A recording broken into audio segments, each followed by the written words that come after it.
ભાવનગર ખાતે એનસીસી નું paper leak થતા જ સરકારને આડે હાથ લેતા આમ આદમી પાર્ટીના નેતા પ્રવીણ રામ. તાજેતરમાં સોશિયલ મીડિયાના માધ્યમથી જાણવા મળ્યું છે કે ભાવનગર ખાતે એનસીસી સી સર્ટિફિકેટનું પેપર લીક થયું છે અને આ પેપર લીકની ઘટનાના કારણે પરીક્ષાને મોકૂફ રાખવામાં આવી છે.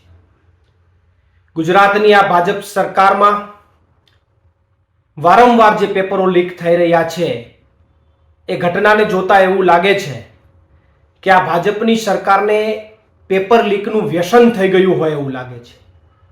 કારણ કે કોઈ વ્યસની માણસને વ્યસન છોડવા માટે આગેવાનો વડીલો ગમે એટલું કહે પણ એ વ્યસન મૂકી ન શકે. એમાં ભાજપની સરકારને ગુજરાતના યુવાનો, વડીલો, સમાજો ગમે તેટલું કહે, ગમે તેટલી ટકોર કરે પણ એ આ પેપર લીકના વ્યસનને મૂકી ન શકતી હોય એવું લાગી રહ્યું છે. ગુજરાતની સરકાર અને કેન્દ્રમાં ભાજપની સરકાર દ્વારા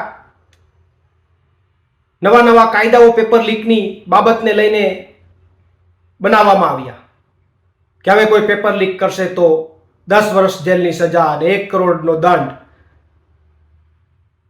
પણ આવા કાયદાઓ બનાવવા છતાં પણ જો આ પેપર લીક અટકાવી ન શકતા હોય, પેપર લીકના કૌભાંડો અટકાવી ન શકતા હોય તો મારો ભાજપને સીધો જ સવાલ છે કે એ કાયદાઓનો મતલબ શું?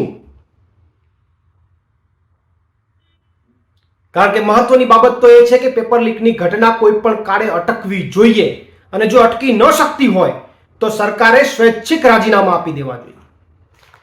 આભાર. પ્રવીણ રામ, ફ્રન્ટલ પ્રદેશ અધ્યક્ષ, આમ આદમી પાર્ટી.